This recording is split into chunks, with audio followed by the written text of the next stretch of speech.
اگر یو یورپ ممالک ته خلک په لاړ شي نو په هغه ځای کې که څوک ته تپوس کوي واده کړی وي نو وایي چې دا ما واده نه دی کړی دروغ وي نو دې سره طلاق واقع کېږي.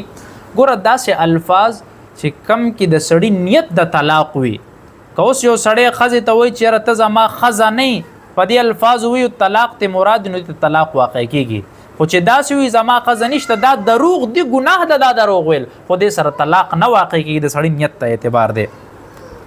یو عیسائی سړی وفات چې د هغه تعزیت لا د غیر مسلم سړي تعزیت لتلی شي چې وفات شي نو هغه ته وایي اخلف الله علیک خیرا منه واصلحک، چې الله تعالی دې ستا اصلاح وکړي او ورته دا وایي چې الله تبارک و تعالی دې تعالی د دې نه بهتره درکړي. خو چې کله مړ شي هغه ګوره د مغفرت دعا نشي کولی، تعزیت یې وکړه د مغفرت دعا نشي کولی. دا یو کس و اول ټیکو بیا نشي وغیره کول مجنون شو، بجلی کې به هم ګوتې والې خلک به هم وهل سهالت، نو په دې وخت کې ښځې له طلاق ورکړو دا طلاق واقع کېږي که نه واقع کېږي. د انسان د ټولو نه لوی شرف چې کم دی نو هغه د هغه عقل دی، او کله د انسان عقل نه نو په ده باندې د شریعت حکم هم نه لاو کېږي. درې کسان داسې دي حدیث کې راځي رفع القلم چې هغې نه الله خپل قلم اوچت کړي د هغې نامه اعمال نه لیکلی کېږي. یو په هغې کې دی هغه ماشوم دی، د ماشوم هم اعمال نه لیکلی کېږي. دویم اوده سړی په خوب کې سړي سوی بس هغه بس هم په خوب کې دی. دریم مجنون چې کله ډاکټر رپورټ دله ورکړی دی د هغه رپورټ په حالت کې دی مجنون دی نو د ده حکم د طلاق نه واقع کېږي، د ښځې په خپل حالت کې برقراره پاتې ده. خو که ده ته طلاق یاد چې ما طلاق واقع کړی دی هغه وخت کې د عقل کار کولو نو بیا طلاق واقع دی. خو چې ده ته یاد نه وي خلک په شهادتیان وي او دی په هغه وخت کې مجنون دی نو دې وخت کې طلاق نه دی واقع. بار ملکونو ته خلک په غلا باندې لاړ شي هلته کې اجرت علي نو د هغه اجرت حلال دی که حرام دی؟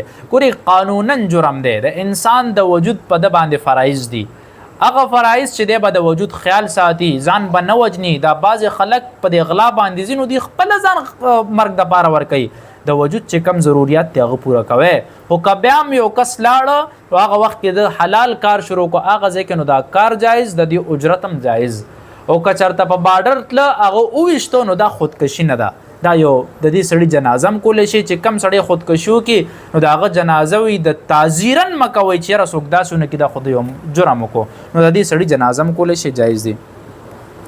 یو سړی 3 رکعاته ماسخوتن فرض مونځ کوي او پیلنی رکعت د ده نه فوت نو دی به څنګه راګرځئ؟ پیلنی رکعت د ده نه فوت نو دی به عمډک راګرځئ، صورت فاتحې پسې به صورت ملاوئ، دا من وجهن یو وجه سره د ده پیلنی رکعت دی نو دی به دا رکعت هماغسې راګرځئ چې ډک ته تللی دي ډک به راګرځئ، ډک او تش ته تللی دي نو ډک او تش په هغه شانتې رالیږئ. د اصطلاح د عام خلکو په نسبت دا د ډک دې ته ویلی کېږي چې صورت فاتحې سره صورت ملو کړي، او تش دې ته ویلی کېږي صرف صورت فاتحه ووایي. د جمعې په ورځ باندې کار کولو کې وي برکت نه وي او د دې پیسه حرامه ده خلک وایي. د جمعې په ورځ مزدوري کولی شي کار کولی شي دا جایز دی، دا د خلکو هسې ځان نه مشوره ده. ښه چې کم جومات کې ته مونځ کې هغې پیلنی اذان وکړو نو هغه وخت کې ځان اوزګار کا لاړ شه جومات کې کښېنه، جومات کې کښېنه مصالې واخره خطبه واوره، په هغه وخت کې څه به زده کې هغه د جمعې په حکم کې به راشي.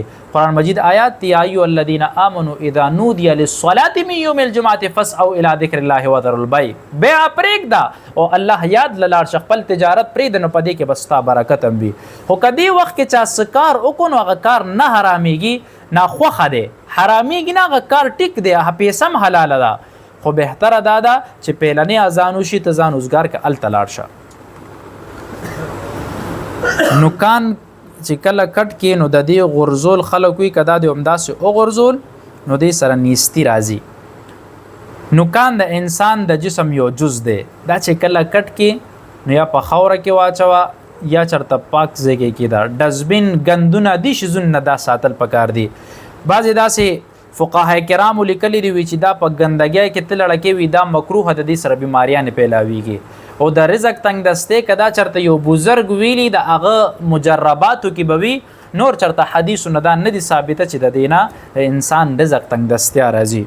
نو احتیاط دی کې پکار دی چې کله نوکان کټ کې څه ته خاوره کې لړکه یا چرته دا بوټي وغیرہ دی کې کېږده نو دا بهتره ده. الله دې موږ په دې عمل کولو توفیق راکړي. من الحمد لله رب العالمين والعاقبة للمتقين والصلاة والسلام على خير الأنبياء والمرسلين.